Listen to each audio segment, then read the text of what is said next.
زندہ لاش فتح کے احساس کے ساتھ جھومتی جھماتی برف کے ڈھیر سے باہر نکل آئی۔ رات کی تاریکی گم ہونے لگی تھی۔ زندہ لاش نے برف کے شگاف کو برف سے ڈھک دیا اور لمبے لمبے ڈگ بڑھتی اسی مکان کے قریب سے ہو کر جھیل کی طرف نکل گئی، جس کے اندر موم بتی کی روشنی میں عنبر، ناگ اور ماریا آتش دان کے پاس بیٹھے ابھی تک باتیں کر رہے تھے۔ انہیں زندہ لاش کے وہاں قریب سے گزرنے کا کوئی احساس نہ ہوا۔ ماریا نے کھڑکی سے باہر دیکھ کر کہا کہ دن نکل رہا ہے، ہلکی ہلکی صبح کی روشنی پھیل رہی ہے۔ میرا خیال ہے ہمیں باہر نکل کر اب کیٹی کو تلاش کرنا چاہیے۔ عنبر اور ناگ بھی کھڑکی کے قریب آ گئے۔ عنبر نے کہا، ناگ تم اڑ کر سارے علاقے کا چکر لگاؤ اور ماریا تم بھی پرواز کرتی ہوئی جاؤ اور دیکھو کہ کہیں کیٹی کے قدموں کے نشان موجود ہیں کہ نہیں۔ میں یہاں تم لوگوں کا انتظار کروں گا۔ ناگ بولا، میرا خیال ہے کہ ہم تینوں کو ایک ساتھ باہر نکل کر کیٹی کا کھوج لگانا چاہیے۔ عنبر اور ناگ بھی کھڑکی کے قریب آ گئے۔ عنبر نے کہا کہ ناگ تم اڑ کر سارے علاقے کا چکر لگاؤ اور ماریا تم بھی پرواز کرتی ہوئی جاؤ اور دیکھو کہ کہیں کیٹی کے قدموں کے نشان موجود ہیں کہ نہیں۔ میں یہاں تم لوگوں کا انتظار کروں گا۔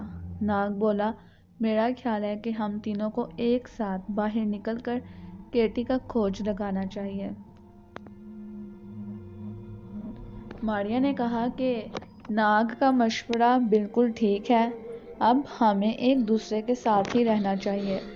عنبر نے تھوڑی دیر غور کیا، پھر بولا کہ ٹھیک ہے، ہم اکٹھے ہی باہر نکلتے ہیں۔ باہر صبح کی دھندلی سی روشنی پھیل چکی تھی، چاروں طرف برف ہی برف تھی۔ رات بھر ہوا چلنے کی وجہ سے برف سخت ہو گئی تھی۔ پھر بھی مکان سے باہر نکل کر جب وہ تھوڑی دور گئی تو ناگ نے زمین پر جمی برف کی طرف دیکھ کر کہا، یہ تو کسی کے پاؤں کے نشان ہیں۔ سخت برف کی اوپر والی سطح پتلی تھی، جس کی وجہ سے برف پر کہیں کہیں زندہ لاش کے بن مانس جیسے بڑے بڑے انسانی پاؤں کے نشان پڑ گئے تھے۔ ماریا نے جھک کر ان نشانوں کو دیکھا اور کہا کہ یہ تو کسی برفانی عفریت کے پاؤں کے نشان ہیں۔ ناگ اور عنبر بھی جھک کر ان نشانوں کو تکنے لگے، مگر پاؤں کسی انسان کے ہیں یا کسی برفانی بھوت کے یا پھر بن مانس کے؟ اس بات پر تو میں بھی حیران ہوں، ناگ بولا۔ عنبر نے کہا، کیا کسی انسان کے پاؤں اتنے بڑے ہو سکتے ہیں؟ ماریا بولی، ہو سکتا ہے کہ ایٹمی جنگ کے بعد جوہری توانائی کے رد عمل سے کسی انسانی عفریت نے جنم لے لیا ہو یا کوئی برفانی عفریت انسان کی شکل اختیار کر گیا ہو۔ عنبر نے کہا، ہمیں ان نشانوں کا تعاقب کرنا چاہیے۔ یہ بھی ہو سکتا ہے کہ کیٹی کا بھی سراغ ان قدموں سے مل جائے، ان قدموں کے نشانوں سے۔ ماریا نے کہا، مگر یہ پاؤں کے نشان تو دونوں طرف جا رہے ہیں۔ لگتا ہے برفانی عفریت ایک بار مغرب کی طرف گیا ہے اور پھر واپس جھیل کی طرف گیا ہے۔ ناگ بولا، ہمیں جھیل والے پہاڑ کی طرف چلنا چاہیے، کیونکہ کیٹی تو اس طرف گئی تھی۔ برفانی عفریت کے پاؤں کے نشان بھی اسی طرف جاتے ہیں۔ عنبر، ناگ اور ماریا زندہ لاش کے قدموں کے نشان کے ساتھ ساتھ جھیل کی سطح پر چلنے لگے۔ یہ نشان انہیں پہاڑ والی دیوار کے پاس لے گئے۔ یہاں انہیں غار کا منہ نظر نہیں آیا۔ وہ ادھر ادھر کیٹی کو تلاش کرنے لگے۔ زندہ لاش کے پاؤں کے نشان پہاڑ کے چاروں طرف گئے ہوئے تھے۔ انہوں نے پہاڑ کے ارد گرد چکر لگائے، مگر انہیں کسی جگہ غار کا منہ نظر نہ آیا۔ ایک مقام پر ناگ نے جھک کر غور سے پاؤں کے نشانوں کو دیکھا اور کہا، عنبر دیکھو، ایک پاؤں اس دیوار کی طرف جا رہا ہے۔ عنبر اور ماریا نے دیکھا تو واقعی برفانی عفریت کے پاؤں کا ایک نشان پہاڑ کی دیوار کی طرف بڑھا ہوا تھا۔ عنبر نے پہاڑ کی دیوار کو جا کر ہاتھ سے بجایا تو ایسی آواز آئی جیسے کہ دیوار اندر سے کھوکھلی ہو۔ عنبر نے چونک کر ناگ کی طرف دیکھا، ناگ اس کے اندر غار ہے۔ ناگ نے کہا، ماریا تم اس کے اندر جاؤ، تم جا سکتی ہو۔ ماریا بولی، تم لوگ اسی جگہ کھڑے رہنا۔ ماریا چونکہ غائب تھی، وہ بڑے آرام سے پتھر کی دیوار میں سے دوسری طرف گزر گئی۔ یہاں اس کے لیے ایک تنگ سا غار دیکھا اس نے۔ وہ آگے بڑھی، آگے حال کمرہ آ گیا۔ یہاں ستونوں کے بیچ میں اسے ایک محرابی دروازہ نظر آیا۔ وہ بند دروازے میں سے نکل کر دوسری طرف آئی تو اس نے ایک تنگ و تاریک کمرے میں ایک خالی تابوت کو دیکھا۔ تابوت کھلا ہوا تھا اور خالی تھا۔ ماریا کھڑی ہو کر سوچنے لگی، پھر اس نے کمرے کا بڑے غور سے جائزہ لیا۔ کمرہ خالی پڑا تھا۔ ماریا خاموشی سے اس کمرے میں سے نکل کر پتھریلے ستونوں والے ہال کمرے میں سے گزر کر جب سرنگ میں آئی تو ایک دم سے ٹھٹک گئی۔ اس کے سامنے سرنگ میں ایک اونچا لمبا سا انسان رک رک کر قدم اٹھاتا آگے بڑھ رہا تھا۔ یہ زندہ لاش تھی۔ ماریا نے دیکھا کہ زندہ لاش کا چہرہ انتہائی ڈراؤنا تھا اور اس کے حلق سے گڑگڑاہٹ کی آوازیں نکل رہی تھیں۔ ماریا نے سوچا کہ یہ تو کوئی انسانی بھوت ہے یا پھر جوہری تابکاری کے رد عمل کی وجہ سے یہ انسان مرنے کے بعد ایک عفریت کی شکل اختیار کر گیا ہے۔ ماریا کا خیال تھا کہ زندہ لاش نے اسے نہیں دیکھا، مگر ایسا نہیں تھا۔ زندہ لاش نے ماریا کو غائبی حالت میں بھی دیکھ لیا تھا اور اس کی وجہ سے ہی وہ گڑگڑا رہی تھی۔ ماریا جلدی سے ایک طرف ہٹ گئی، لیکن زندہ لاش نے بھی جلدی سے ادھر کا رخ کر لیا۔ اب ماریا کو یقین ہو گیا کہ زندہ لاش نے اسے دیکھ لیا ہے۔ ماریا تیزی سے اوپر کو اٹھی، مگر زندہ لاش کا سر چھت کے ساتھ لگا ہوا تھا اور اس کے بازو بھی اوپر آ رہے تھے۔ زندہ لاش نے ایک چیخ ماری اور اپنی گردن میں ٹکا ہوا چاندی کا کیل نکال کر ماریا کی طرف زور سے پھینکا۔ ماریا پیچھے ہی ہٹی، مگر کیل سیدھا اس کی گردن پر آ کر لگا۔ کیل کے لگتے ہی ماریا کا جسم ظاہر ہو گیا اور وہ بے ہوش ہو کر نیچے گر پڑی۔ چاندی کا کیل ماریا کی گردن میں دھنس چکا تھا۔ زندہ لاش نے جھک کر گڑگڑاتے ہوئے ماریا کو دیکھا اور بڑے زور سے اپنے سینے پر ہاتھ مار کر اپنی فتح کا اظہار کیا اور بے ہوش ماریا کو کندھے پر ڈال کر آگے بڑھی۔ زندہ لاش نے بے ہوش ماریا کو تہہ خانے کی کوٹھری میں لا کر خالی تابوت میں بند کر دیا اور پھر وہیں اس کے اوپر بیٹھ کر گڑگڑانے لگی۔ باہر امبر اور ناگ ماریا کا انتظار کر رہے تھے۔ انہیں کچھ خبر نہیں تھی کہ ماریا گھر کے اندر ظاہر ہو کر تابوت میں بند ہو چکی ہے۔ ماریا کو پہاڑ کے اندر داخل ہوئے کافی دیر گزر گئی تھی۔ امبر اور ناگ اسی جگہ پہاڑ کے باہر کھڑے تھے۔ ناگ نے کہا، ظاہر ہے ماریا اندر کسی غار میں ہی گئی ہے، مگر وہ ابھی تک باہر کیوں نہیں آئی؟ امبر پہاڑی دیوار کو ٹٹول کر دیکھنے لگا۔ یہ دیوار فولاد کی طرح سے سخت تھی۔ اس نے کہا، اندر سرنگ موجود ہے مگر راستہ کوئی نہیں۔ ناگ نے کہا، ہمیں اس کے اندر جا کر ماریا کا پتہ کرنا ہوگا۔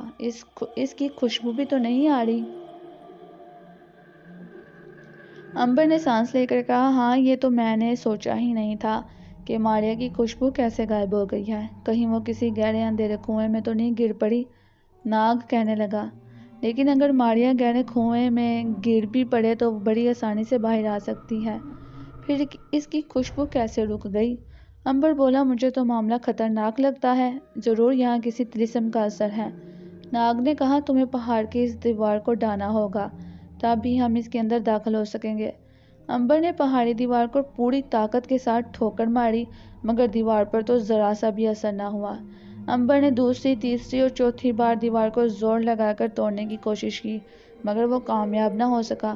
اس نے کہا، یہ پہلی دیوار ہے جو میرے راستے سے نہیں ہٹ رہی، ضرور اس پر کسی نے طلسم کیا ہوا ہے۔ یقینی بات ہے کہ کیٹی بھی اسی جگہ غائب ہوئی ہے۔ ناگ بولا، مگر کیٹی اس غار کے اندر کیسے پہنچ گئی؟ ماریا تو غائب ہو کر دیوار میں سے گزر گئی ہے۔ امبر کی سمجھ میں نہیں آ رہا تھا کہ یہ مما کیا ہے۔ ناگ نے کہا، اگر یہ طلسم ہے تو امبر تمہیں دیوی تلالہ سے مدد لینی چاہیے، اسے بلاؤ، ہو سکتا ہے وہ ہمیں کوئی راستہ سمجھا دے۔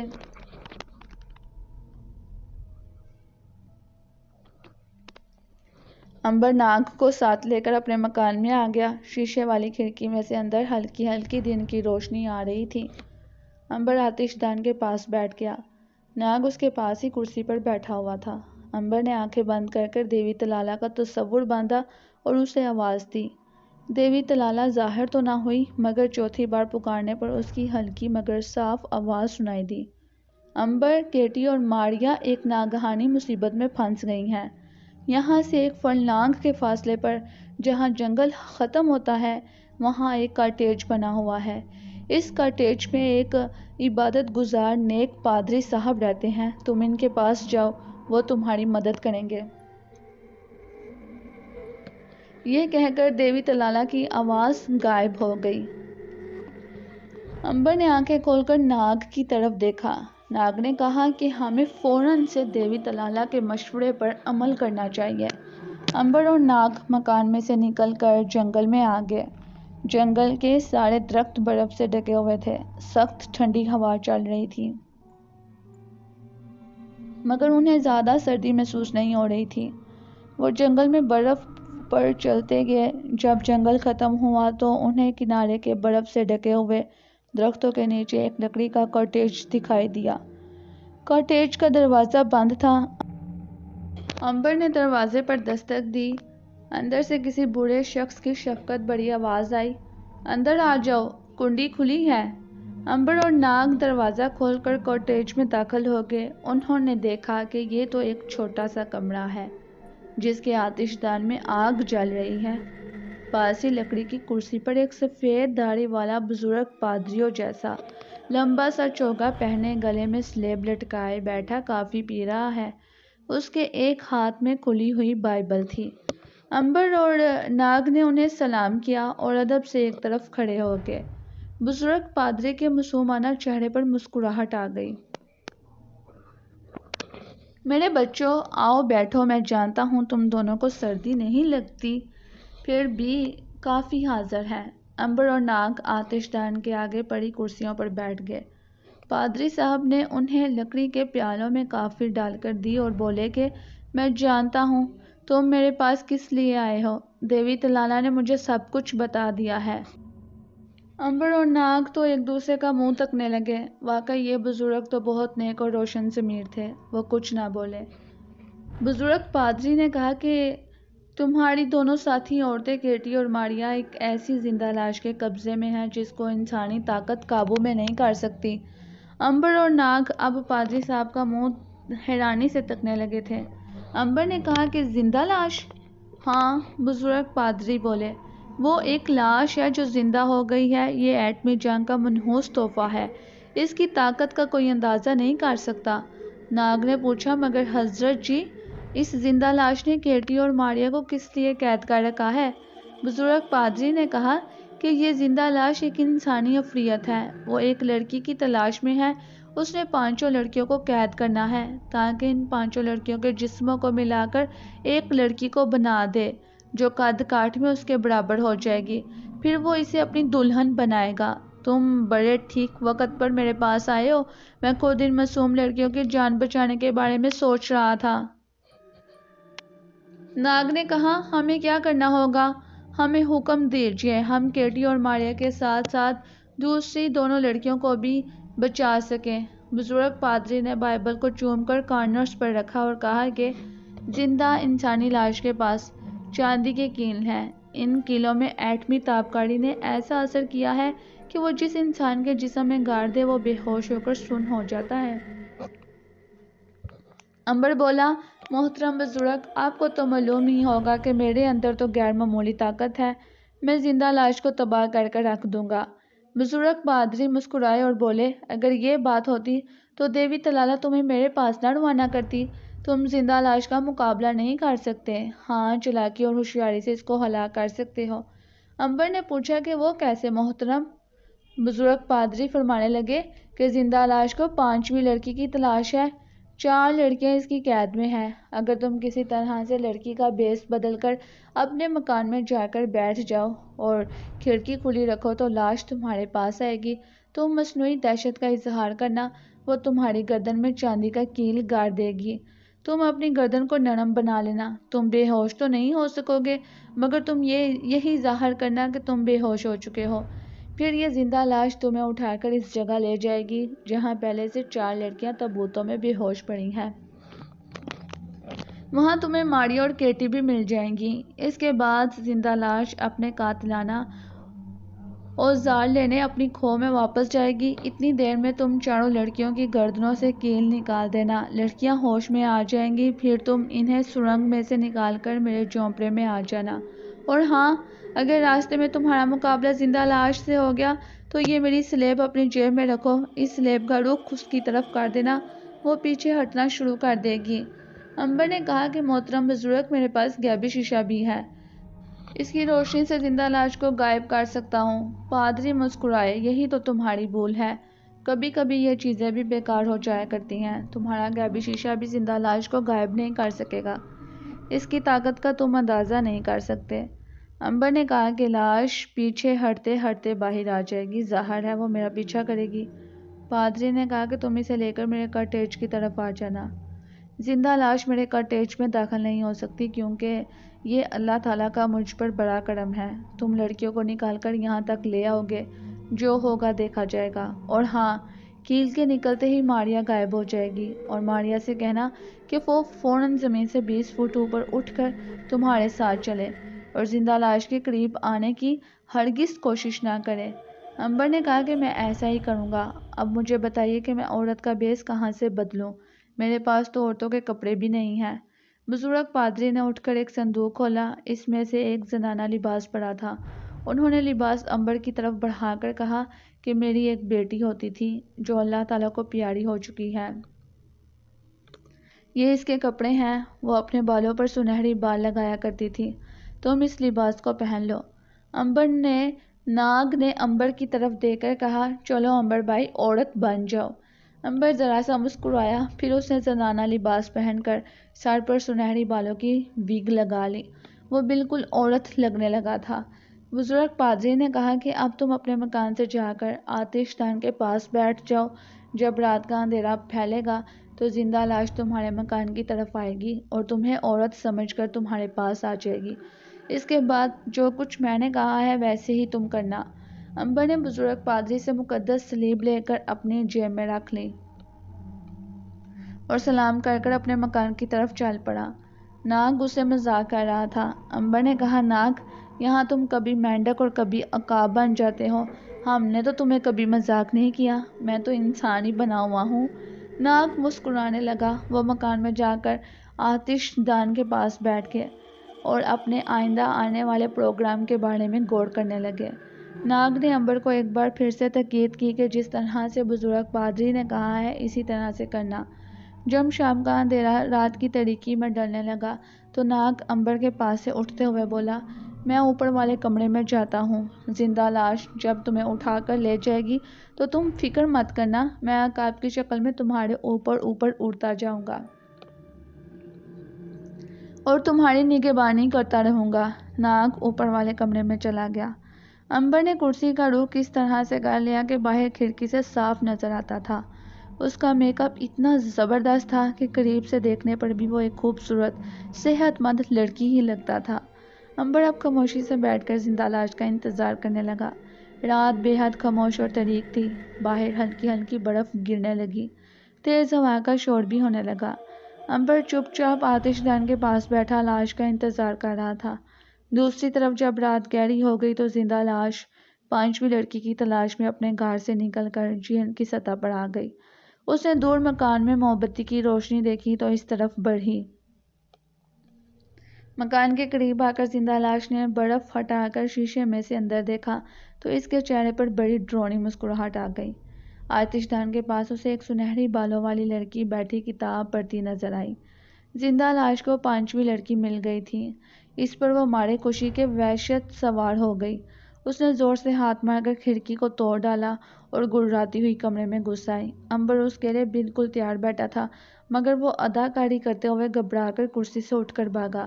زندہ لاش نے اس کا راستہ روک لیا اور زور زور سے گڑانے لگی۔ پھر امبر نے دیکھتے دیکھتے لاش نے اپنے جسم میں سے چاندی کا ایک کیل نکال کر زور سے امبر کی گردن کی طرف پھینکا۔ چاندی کا ایٹمی کیل سیدھا آ کر امبر کی گردن میں لگا۔ امبر نے اپنی گردن کو پہلے ہی سے نرم کر رکھا تھا۔ کیل اس کی گردن میں گھس گیا مگر وہ بے ہوش نہ ہوا، لیکن امبر جان بوجھ کر بے ہوش ہو کر فرش پر دھڑام سے گر پڑا۔ زندہ لاش نے بے ہوش امبر کو لڑکی سمجھ کر اٹھا کر کاندھے پر ڈالا اور کھڑکی کے راستے باہر نکل گئی۔ ناگ نے لاش کی گڑگڑاہٹ اور کھڑکی ٹوٹنے کی آواز سن لی تھی اور وہ اوپر والی منزل کی کھڑکی میں کھڑا ہو گیا تھا۔ جو ہی لاش امبر کو کاندھے پر ڈالے باہر نکلی، ناگ نے عقاب کی شکل اختیار کی اور اوپر آسمان کی طرف اڑ کر رات کے اندھیرے میں منڈلانے لگا۔ زندہ لاش امبر کو اٹھائے گرتی برف اور رات کی تاریکی اور ہوا کے شور میں جنگل سے نکل کر پہاڑی کے سامنے بنے برف کے بڑے بڑے سے ڈھیر کے پاس آ گئی۔ اس نے برف کے ڈھیر کو ایک جگہ سے کھود کر شگاف کو کھولا اور امبر کو لے کر اس کے اندر گھس گیا۔ ناگ بھی تیزی سے نیچے آیا۔ اس نے سیاہ چھوٹے سانپ کی شکل بدلی اور شگاف کے اندر داخل ہو گیا۔ اب وہ زندہ لاش کے پیچھے پیچھے رینگ رہا تھا۔ زندہ لاش کو سانپ کا علم نہیں تھا۔ وہ تہہ خانے کے مختلف کمروں سے گزر کر پائپ میں سے ہوتی ہوئی اس گول کمرے میں آ گئی، جہاں پہلے سے ہی 4 تابوت پڑے تھے۔ ایک تابوت ابھی تک خالی تھا۔ ناگ رینگتا ہوا وہاں تک آیا، مگر گول کمرے کے دروازے کے باہر ہی اندھیرے میں دیوار کے ساتھ لگ کر بیٹھ گیا۔ اسے خطرہ تھا کہ زندہ لاش طاقتور ہے، اگر وہ اندر گیا تو کہیں کسی مصیبت میں نہ پھنس جائے۔ زندہ لاش نے امبر کو بھی لڑکی خیال کرتے ہوئے 5ویں تابوت میں بند کر دیا، پھر بڑے زور سے ایک خوشی کی چیخ ماری، اپنے سینے پر ہاتھ مار کر اپنی کامیابی اور مسرت کا اظہار کیا اور گول کمرے میں سے باہر نکل گیا۔ جب زندہ لاش ناگ کے بالکل قریب سے ہو کر پائپ سے گھس کر دوسری طرف چلے گئی تو ناگ تیزی سے تابوتوں والے کمرے میں داخل ہوا۔ اس نے اندر جاتے ہی دیکھا کہ امبر تابوت سے باہر سر نکالے ہوئے تھا۔ ناگ جلدی سے انسانی شکل میں واپس آ گیا۔ امبر نے پوچھا، زندہ لاش کہاں ہے؟ ناگ نے کہا، میرا خیال ہے وہ باہر نکل گئی ہے۔ تم لڑکیوں کے ٹکڑے کر کر تمہاری ایک عورت بنانے کے لیے شاید وہ اپنے اوزار لینے گئی ہے۔ امبر جلدی سے تابوت میں سے باہر نکل آیا۔ اس نے اپنے ارادے سے اپنی گردن سخت کی، اس کے ساتھ ہی اس کی گردن میں گھسی ہوئی ایٹمی کیل اپنے آپ باہر آ کر گر پڑی۔ امبر اور ناگ نے مل کر 4 تابوت کھولے۔ ان میں سے 2 تابوتوں میں کیٹی اور ماریا بے ہوش پڑی تھیں۔ ناگ اور امبر نے ماریا کو فوراً پہچان لیا، کیونکہ وہ اسے تو کئی بار غیر غیبی حالت میں بھی دیکھ چکے تھے۔ کیٹی بھی تابوت میں بے ہوش پڑی تھی۔ امبر نے اس کی گردن میں دنسی ہوئی دونوں کیلیں نکال دیں۔ کیلوں کے نکلتے ہی ماریا تو غائب ہو گئی اور کیٹی ہوش میں آ گئی۔ اب ان دونوں کی خوشبو بھی آنے لگی۔ کیٹی نے کہا کہ امبر اور ناگ، میں کہاں ہوں؟ یہ تابوت کہاں سے آ گیا؟ ناگ نے کہا، ماریا تم ٹھیک ہو نا؟ ہاں ناگ بھیا، میں تم دونوں کے پاس ہی کھڑی ہوں، تم یہاں کیسے پہنچ گئے؟ امبر نے کہا، بس یہ کچھ نہ پوچھو، خدا کا شکر ہے کہ ایک مرد بزرگ نے مدد کی اور ہم تمہیں زندہ لاش کے چنگل سے چھڑانے یہاں آ گئے۔ کیٹی نے تابوت سے باہر نکلتے ہوئے کہا، میرے خدا، کس قدر ڈراؤنی تھی وہ زندہ لاش۔ ماریا نے بھی کہا، خدا ایسی لاش پھر نہ دکھائے، کامبخت نے ہماری گردنوں میں کیل ٹھونک کر ہمیں بالکل ہی بے خبر کر دیا۔ کیٹی بولی، یہ لاش ہمارے ساتھ کیا سلوک کرنا چاہتی تھی؟ ناگ نے کہا کہ یہ سب کچھ تمہیں میں بعد میں بتاؤں گا، اب ہمیں ان دونوں لڑکیوں کو بھی ہوش میں لا کر یہاں سے نکالنا ہے۔ ماریا نے پوچھا کہ لاش چلے گئی ہے؟ امبر نے کہا، ابھی تک تو چلے گئی ہے، مگر خطرہ ہے کہ وہ آ جائے گی۔ پھر کیا ہوگا؟ کیٹی نے پریشان ہو کر کہا۔ امبر نے جیب سے سلیب نکال کر دکھائی اور بولا، جب تک یہ سلیب میرے پاس ہے وہ ہمارے قریب بھی نہیں پھٹکے گی۔ میں ان لڑکیوں کو ہوش میں لانے لگا ہوں، مگر انہیں ہمارے بارے میں زیادہ علم نہیں ہونا چاہیے۔ ماریا تم بھی ان پر اپنا آپ ظاہر مت کرنا۔ اس کے بعد امبر نے مختصر لفظوں میں ماریا اور کیٹی کو بزرگ پادری کے بارے میں سب کچھ بتا دیا اور دونوں لڑکیوں کی گردنوں سے کیل نکال کر انہیں پھر سے زندہ کر دیا۔ لڑکیاں آنکھیں ملتی ہوئی اٹھیں اور اپنے آپ کو تابوت میں دیکھ کر خوف سے تھر تھر کانپنے لگیں۔ امبر اور ناگ نے انہیں کہا کہ گھبراؤ نہیں، جس زندہ لاش نے تمہیں یہاں قید کیا تھا وہ بھاگ گئی ہے۔ اب تم تینوں آزاد ہو اور ہم تمہیں اس قبر سے نکال کر باہر لے جا رہے ہیں۔ لڑکیاں بے حد خوف زدہ تھیں۔ کیٹی نے بھی انہیں تسلی دی اور یہ سب لوگ پائپ میں سے نکل کر تہہ خانے کے ستونوں والے کمروں میں آ گئے۔ یہاں سے گزر کر جب وہ سرنگ میں پہنچے تو امبر نے کہا، ذرا ٹھہرو، میں دیکھتا ہوں کہیں وہ زندہ عفریت یہاں کہیں چھپا ہوا نہ ہو۔ زندہ لاش وہاں نہیں تھی، مگر جو ہی امبر کی گردن میں سے کیل نکلا تھا، زندہ لاش کو اس کا کھو میں اوزار تلاش کرتے ہوئے پتہ چل گیا تھا۔ زندہ لاش نے کلہاڑا اٹھایا اور کھو سے نکل کر برف کے ڈھیر والی غار کی طرف بھاگنا شروع کر دیا۔ امبر اور ناگ غار میں سے باہر نکلنے کے لیے آگے بڑھے تو کیٹی نے کہا، یہاں یہ سفید اور نیلے راکٹ اور پائپ دیکھ کر ایسا لگتا ہے کہ خلائی سینٹر اسی جگہ بنا ہوا تھا، مگر اب یہاں کوئی انسان نہیں ہے۔ ناگ نے کہا کہ اس کی تحقیق بعد میں آ کر لیں گے، پہلے ہم بزرگ پادری کے محفوظ جھونپڑے میں تمہیں پہنچا دیں۔ امبر، ناگ اور ماریا کیٹی سب سے پہلے برف کے شگاف میں سے باہر نکلے۔ اس کے بعد تینوں سہمی ہوئی لڑکیوں کو نکالا گیا۔ وہ ابھی تک خوف سے کانپ رہی تھیں۔ جو ہی یہ قافلہ بزرگ پادری کے کاٹیج نما جھونپڑے کی طرف بڑھا، انہیں فضا میں ایک دہشت ناک چیخ سنائی دی۔ لڑکیوں کی چیخیں نکل گئیں۔ زندہ لاش دور سے ایک عفریت کی طرح سے بازو ہلاتی گرراتی چیخیں مارتی ان کی طرف بڑھ رہی تھی۔ ناگ نے کہا، کیٹی، ان لڑکیوں کو اپنے پیچھے چھپا لو۔ امبر نے کہا، میں لاش کی طرف بڑھ رہا ہوں، تم سب لوگ میرے پیچھے رہنا، خبردار کوئی مجھ سے آگے نکلنے کی کوشش نہ کرے۔ یہ کہہ کر امبر نے جیب سے سلیب نکال کر اپنے سیدھے ہاتھ میں لی اور اس کا رخ زندہ لاش کی طرف کر دیا۔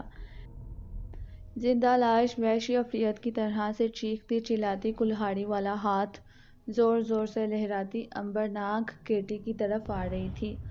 اس کا شکار اس کے ہاتھ سے نکلا جا رہا تھا، جس کی وجہ سے وہ سخت غضبناک تھی، لیکن جو ہی وہ امبر کے سامنے آئی تو سلیب کو دیکھ کر اس کے حلق سے ایک فلک شگاف سی چیخ نکلی اور وہیں رک گئی۔ امبر سلیب والا ہاتھ آگے کیے آہستہ آہستہ بڑھ رہا تھا۔ زندہ لاش نے پیچھے ہٹنا شروع کر دیا۔ کیٹی اور ناگ اور لڑکیاں امبر کے پیچھے پیچھے چلی آ رہی تھیں۔ وہ سہمی ہوئی ایک دوسرے کے ساتھ لگی تھیں۔ ماریا ان سے 20 فٹ کی بلندی پر تھی۔ امبر کا رخ جنگل کے کونے والے بزرگ پادری کے جھونپڑے کی طرف تھا۔ زندہ لاش برابر پیچھے ہٹ رہی تھی۔ امبر ذرا سلیب کو اوپر کرتا، زندہ لاش چھلانگ لگا کر ڈر کر گرراتی ہوئی پیچھے ہٹ جاتی۔ اسی طرح سے یہ لوگ پادری کے جھونپڑے کے پاس پہنچ گئے۔ امبر نے کیٹی سے کہا، کیٹی، ان لڑکیوں کو لے کر پادری صاحب کے جھونپڑے میں داخل ہو جاؤ۔ رات کی گہری تاریکی میں جھونپڑے کے اندر آگ جل رہی تھی۔ بند کھڑکی کی درزوں میں سے ہلکی روشنی نکل رہی تھی۔ امبر نے زور سے آواز دی، محترم بزرگ، ہم آ گئے ہیں۔ پادری صاحب نے دروازہ کھول دیا اور لاش کی طرف اپنے ہاتھ میں پکڑی ہوئی سلیب کا رخ کر دیا۔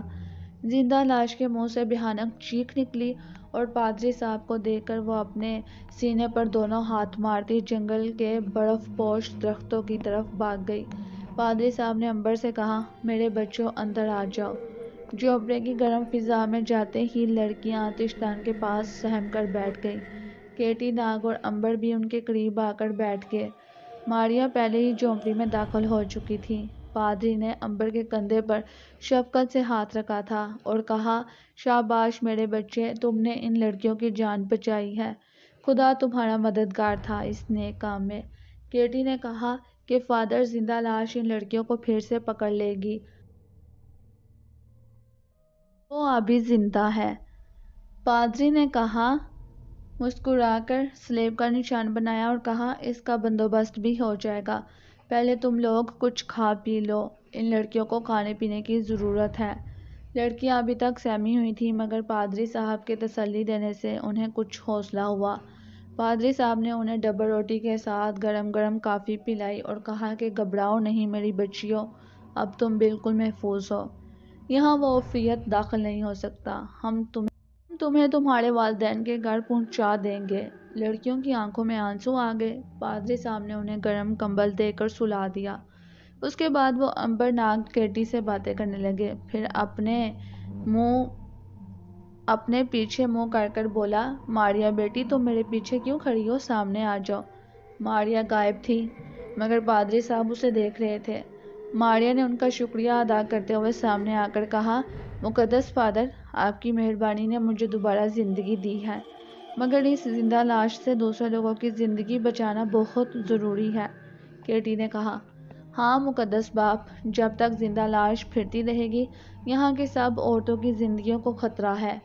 ناگ بولا، اس کو ٹھکانے کس طرح سے لگایا جا سکتا ہے؟ بزرگ پادری نے کہا، ابھی تم لوگ آرام کرو، کیونکہ زندہ لاش رات کو ہی باہر نکلتی ہے، دن کو وہ چھپتی ہے۔ کل ان لڑکیوں کو ان کے گھروں میں پہنچا کر پھر زندہ لاش کو ٹھکانے لگانے کے بارے میں تمہیں بتاؤں گا۔ امبر ناگ اور ماریا تو پادری صاحب کے قریب ہی آتش دان کے پاس بیٹھ گئے، جبکہ لڑکیاں کمبل لپیٹ کر پاس ہی سوتی رہیں۔ جب صبح کی روشنی پھیلی تو سب اٹھ بیٹھے۔ زندہ لاش جنگل سے جا چکی تھی۔ لڑکیوں نے ناشتہ تیار کیا جو سب نے مل کر کھایا۔ امبر ناگ نے یوں ہی دکھاوے کے لیے تھوڑا بہت کھا لیا تھا۔ اس کے بعد پادری نے لڑکیوں کو ساتھ لیا اور انہیں ان کے گھر کو چھوڑنے کے لیے چل دیا۔ جاتے ہوئے وہ امبر ناگ، کیٹی اور ماریا کو کہہ گئے کہ وہ کاٹیج کے اندر ہی رہیں۔ اگرچہ زندہ لاش دن کے وقت نہیں نکلتی، مگر اس وقت چونکہ وہ غضبناک حالت میں تھی، اسی لیے احتیاط ضروری تھی۔ ایک سلیب پادری صاحب اپنے گلے میں ڈال کر لے گئے اور دوسری سلیب کو کاٹیج کے دروازے پر لٹکا دیا۔ لڑکیوں کو ان کے والدین کے پاس چھوڑ کر پادری صاحب 1 گھنٹے بعد واپس آئے۔ کیٹی، ماریا اور امبر ناگ ان کا انتظار کر رہے تھے۔ اب انہوں نے لوگوں کو زندہ لاش سے نجات دلانے کے بارے میں سوچنا شروع کیا۔ پادری صاحب بولے کہ یہ زندہ لاش کو صرف ایک ہی طریقے سے ٹھکانے لگایا جا سکتا ہے۔ وہ کون سا طریقہ ہے فادر؟ کیٹی نے پوچھا۔ پادری صاحب نے اپنا لبادہ گھٹنوں پر ڈال دیا اور آگ کے قریب آ کر بولے، یہاں کے پہاڑوں میں ایک ناگن رہتی ہے۔ اس کے بارے میں کسی کو علم نہیں کہ وہ کہاں رہتی ہے۔ ناگ اسے بلا سکتا ہے کیونکہ ناگ دیوتا ہے۔ ناگ نے کہا، میں اسے بلا تو لوں گا مگر وہ کرے گی کیا؟ پادری کہنے لگا کہ یہاں برف باری میں صدیوں سے رہنے کی وجہ سے شرومنی ناگن کے خاندان کے خون میں ایسی طاقت پیدا ہو گئی ہے جس کی وجہ سے شرومنی ناگن کا چہرہ آدھی رات کے وقت نہ چاہتے ہوئے بھی ایک عورت کا بن جاتا ہے۔ اس کے ساتھ اس کے اندر ایک ایسا زہر پیدا ہو جاتا ہے کہ اگر وہ اس کی پھوار زندہ لاش پر پھینک دے تو زندہ لاش اس زہر کی گرمی میں پگھل جائے گی۔ ناگ نے کہا، یہ کون سی مشکل بات ہے؟ امبر کہنے لگا، یہ کام تو ناگ شرومنی ناگن سے بڑی آسانی سے لے لے گا۔ وہ اس کے حکم پر آ جائے گی اور زندہ لاش کے جسم پر اپنے زہر کی پھوار پھینک دے گی۔ کیٹی اور ماریا نے بھی امبر کی ہاں میں ہاں ملائی اور بڑی خوش ہوئی کہ زندہ لاش اب ٹھکانے لگا دی جائے گی۔ مگر پادری صاحب کہنے لگے، اس میں ایک بہت بڑا خطرہ ہے۔ کون سا خطرہ؟ ناگ نے سنجیدگی سے سوال کیا۔ پادری صاحب کہنے لگے کہ شرومنی ناگن جب زندہ لاش کے قریب جائے گی تو ناگن کا چہرہ انسانی عورت کا ہوگا۔ زندہ لاش کے جسم سے شدید تابکاری نکلتی ہے۔ ناگن کو زندہ لاش سے ایک خاص فاصلے پر رہنا ہوگا۔ اگر وہ اس تابکاری کی زد میں آ گئی تو خود ناگن بھی ہلاک ہو جائے گی اور پھر زندہ لاش کو ہلاک کرنے کی آخری امید بھی ختم ہو جائے گی اور کوئی اندازہ نہیں کر سکتا کہ پھر یہ لاش کیا تباہی مچائے۔ کیٹی نے پوچھا، کیا وہ دور سے زندہ لاش پر اپنے زہر کی پھوار پھینک سکتی ہے؟ پادری نے کہا، یہی تو مشکل کام ہے۔ دور سے زندہ لاش پر زہر کی پھوار نہیں پھینکی جا سکتی۔ قریب جانے سے خود ناگن کے ہلاک ہونے کا خطرہ ہے۔ اس کے لیے ضروری ہے کہ ناگن زندہ لاش اور اپنے درمیان ایک خاص فاصلہ برقرار رکھے۔ ناگ بولا کہ میں ناگن کو تاکید کر دوں گا، اسے سمجھا دوں گا کہ وہ ایک خاص فاصلے پر رہ کر زندہ لاش پر حملہ کرے۔ پادری نے کہا کہ اگر وہ یہ فاصلہ برقرار رکھ سکے تو بہتر ہوگا، لیکن مصیبت یہ ہے کہ خود زندہ لاش اس کے قریب آ جائے گی۔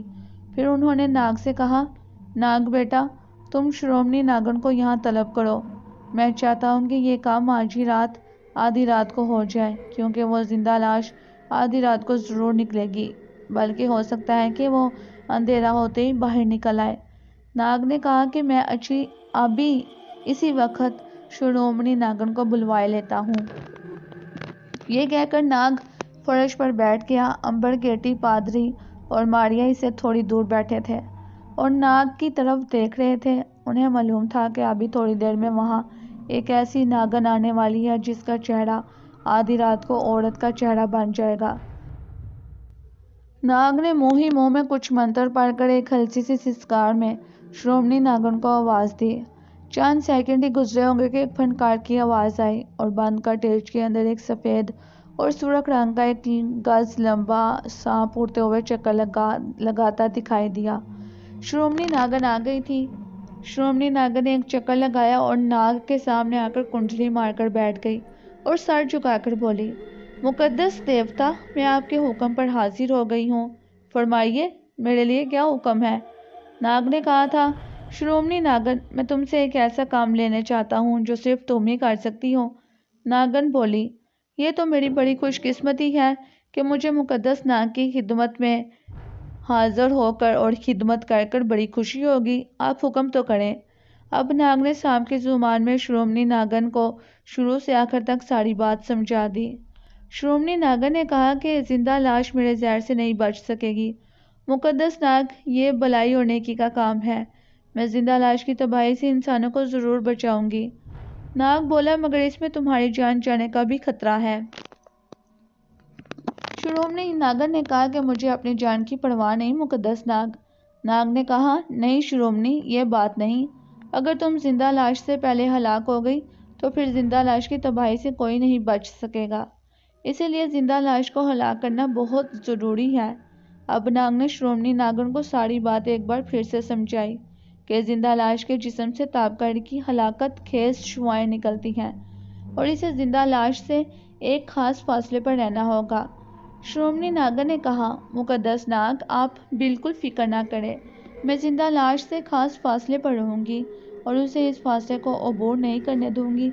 ناگ نے کہا، تم آدھی رات سے کچھ پہلے میرے پاس آ جانا، میں تمہارا انتظار کروں گا۔ شرومنی ناگن نے سر جھکا کر کہا، جو حکم مقدس ناگ۔ اتنا کہنے کے بعد شرومنی ناگن سانپ جھونپڑے کی فضا میں ایک چکر لگا کر غائب ہو گئی۔ پادری صاحب نے ناگ سے کہا، شرومنی ناگن،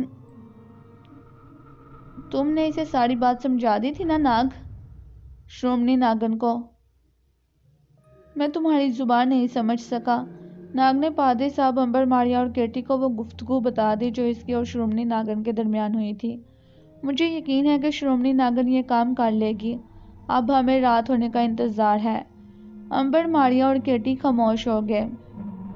اس کے بعد آدھی رات کا وقت آ گیا اور یہ سارے کاٹیج کے حال نما کمرے میں بیٹھے ہوئے تھے۔ امبر نے کہا کہ آدھی رات ہونے والی ہے اور مجھے فکر ہے کہ یہ جو زندہ لاش ہے یہ جنگل سے نکل کر یہاں نہ آ جائے یا پھر شہر کی طرف جا کر لوگوں کو نہ پریشان کرے۔ ناگ نے کہا، ہاں، شرومنی ناگن کو اب تک آ جانا چاہیے تھا۔ اسی ٹائم شرومنی ناگن آ گئی اور آ کے ان کے درمیان کنڈلی مار کر بیٹھ گئی۔ ناگ نے اسے ایک دفعہ پھر سے ہدایت کی۔ اس نے کہا، جی ناگ دیوتا، مجھے پتہ چل گیا ہے۔ اب وہ سب آدھی رات کا انتظار کرنے لگے۔ پادری نے کہا کہ شرومنی ناگن، تم عورت تو بنی نہیں، آدھا ساڑھ والی عورت۔ شرومنی ناگن نے کہا کہ آدھی رات کو وہ بن جاتی ہے۔ پادری نے ٹائم دیکھا، 1 بجنے میں 2 منٹ باقی تھے۔ اس کے بعد انہوں نے جنگل کی طرف سے بڑی تیز چیخ کی آواز سنی۔ شرومنی ناگن اس کے ساتھ ہی آدھی رات کے وقت فوراً سے ایک کالے سے سیاہ چہرے والی آدھے در کی سانپ والی عورت بن گئی۔ اس کے منہ سے 2 دانت بھی نکلے ہوئے تھے سانپ کی طرح کے۔ وہ ایک سیاہ چہرے والی عورت کا چہرہ تھا۔ اس کے ساتھ ہی شرومنی ناگن نے ناگ دیوتا سے اجازت لی اور جنگل کی طرف چلے گئی۔ اب یہ سب امبر ناگ، کیٹی، ماریا، پادری اور ناگ کاٹیج کی کھڑکی میں سے جنگل کی طرف دیکھنے لگے۔ جنگل میں وہ لاش تو چیختی چنگھاڑتی آ رہی تھی۔ اس نے اپنی طرف آتے ہوئے اس شرومنی ناگن کو دیکھ لیا کہ اس سانپ کا چہرہ عورت کی طرح ہے۔ اس طرح وہ اس کی طرف بڑھنے لگی۔ شرومنی ناگن بھی اس کی طرف بڑھ رہی تھی۔ کاٹیج میں وہ سارے کھڑے ہو کر یہ بھیانک منظر دیکھ رہے تھے۔ اس کے بعد کیا ہوا؟ یہ جاننے کے لیے آپ کو ماریا طوفانی رات میں اس کا انتظار کرنا پڑے گا، اس ایپیسوڈ کا۔ تو ملتے ہیں پھر انشاءاللہ نیکسٹ ایپیسوڈ کے ساتھ۔ اگر آپ کو یہ ویڈیو پسند آئی ہے میرے ویورز، دین آپ اس کو لائک کریں، اور اگر آپ میرے چینل پر نیو ہیں تو میرے چینل کو سبسکرائب کریں اور بیل آئیکن کو پریس کریں تاکہ آپ کو مل سکے تمام چینل اپڈیٹس۔ ملتے ہیں انشاءاللہ پھر نیکسٹ ویڈیو کے ساتھ۔ تب تک کے لیے اللہ حافظ and stay connected with my channel.